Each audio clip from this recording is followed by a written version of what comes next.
The silence in the Galactic Council chamber was absolute. Zira stood at the center of the vast circular hall, her chromatophores flickering through shades of deep violet, a color her species reserved for moments of profound dread. Around her, representatives from 47 star systems sat frozen in their seats, their breathing apparatuses, translator nodes, and sensory organs all focused on the holographic display hovering above the assembly floor. General Voss's face filled the projection, weathered and grave. The human military leader looked nothing like the diplomatic representatives Earth had sent for the past century. Those had been politicians, scientists, and ambassadors, people who smiled too much and talked endlessly about cooperation and mutual benefit. This man's eyes held something different, something ancient and terrible. This message, Voss began, his voice carrying the weight of inevitability, serves as formal notification that humanity is invoking Article 7 of the Galactic Concordat. As of 0600 hours Universal Standard Time, Earth and all human colonies are declaring a state of total war against the Kryn hegemony and any civilization that provides them material support. Zyra's secondary heart stuttered. In 3,000 years of Galactic Council history, Article 7 had never been invoked.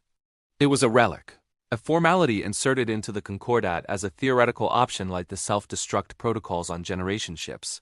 Something that existed only because every possibility had to be accounted for, not because anyone expected it to actually happen. The human continued. For 23 standard years, we have attempted every diplomatic channel available. We have filed 17,000 formal complaints. We have participated in 42 mediation sessions. We have accepted 12 negotiated settlements, all of which the Kryn violated within weeks. Voss's jaw tightened. They have raided 78 human settlements. They have taken 12,000 of our people as slaves. They have destroyed 4 research stations and killed everyone aboard.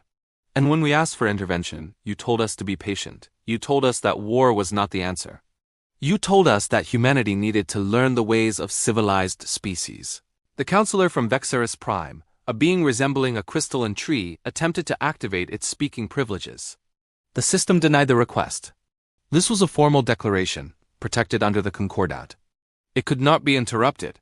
We learned, Voss said, and something in his tone made Zyra's chromatophores flash white with fear. We learned that to you, civilized means passive. It means accepting that stronger predators will occasionally take what is yours. And the proper response is to file a complaint and wait for a committee to issue a statement of concern. His expression hardened. Humanity rejects this definition of civilization. The display shifted, showing tactical readouts that made the chamber erupt in shocked murmurs. Zira's analytical mind processed the data even as her body recoiled from its implications. The humans had built a fleet. Not a defense force, every species had that, a war fleet. Dreadnoughts that massed larger than standard colony ships. Carrier groups that could project force a dozen systems simultaneously. And the weapons? Our species evolved on a death world, Voss continued. We spent 200,000 years learning to hunt megafauna with pointed sticks. We domesticated wolves. We turned deserts into gardens and ice sheets into settlements. When we discovered each other across oceans, we spent centuries perfecting the art of killing our own kind. Do you understand what that means? Zyra did. Most Galactic Council species had evolved as prey animals or in environments where cooperation was the only path to survival. Humans were persistence predators from a high-gravity world where the weather itself tried to kill them. They had survived ice ages and supervolcano eruptions. And then, unique among all known species, they had turned their competitive instincts inward, waging war against themselves for millennia before finally reaching the stars. The Council had always assumed that humanity's violent past was something they had outgrown, like the Vexarians shedding their spores or the Quellians abandoning their straits. Zyra suddenly understood with crystalline clarity. Humans hadn't outgrown violence. They had simply chosen not to use it. The choice could be unmade. We tried to be what you wanted, Voss said. We filed the complaints. We waited for the committees. We let 12,000 of our people suffer in Kryn slave pits because you told us that patience was the mark of advancement. His voice dropped to something quiet and infinitely more dangerous. That patience has expired. The tactical display updated again. Zyra's chromatophores cycled through every color of distress her species possessed. The human fleet was already in motion.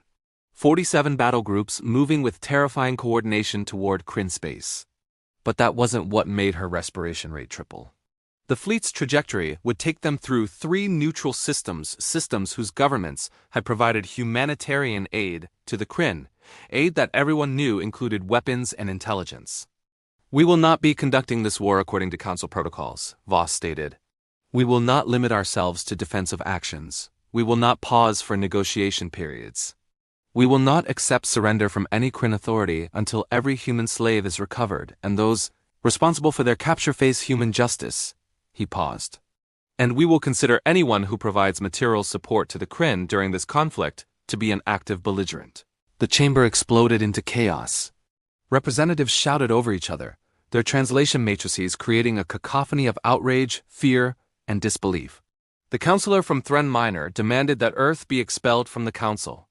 The Kelvorian representative was already calculating trade implications. The Ashen Collective's envoy sat in absolute silence, its quantum-linked consciousness likely conferring with its home collective about how to respond to this unprecedented development. Zyra simply watched as General Voss delivered his final words. "Humanity spent a century learning to be your neighbors. We learned your customs, your languages, your laws. We bent ourselves into shapes that fit your expectations." The general's expression could have been carved from stone. "You've now taught us the most important lesson, that in this galaxy, strength is the only currency that matters. Consider the tuition paid in full." The transmission ended. In the terrible quiet that followed, Zyra understood what the rest of the council would take weeks or months to accept. Humanity hadn't just declared war on the Kryn. They had declared independence from the galactic order that had, through its inaction and bureaucracy, allowed their people to suffer. The galaxy had always wondered what would happen if humanity stopped trying to fit in. Now they would find out. And judging by the tactical projections still hanging in the air above the council floor, the answer would be written in fire across a dozen star systems before anyone could negotiate a ceasefire. Zyra's chromatophore settled into a deep, steady black, the color her people reserved for mourning. The galaxy she had known was ending. Whatever came next would be shaped by the species they had all dismissed as newcomers. The one civilization that knew war not as an abstract concept, but as an art form refined across millennia of their own blood. The humans had finally shown the galaxy who they really were. And it was too late to take back the lessons that had summoned this revelation.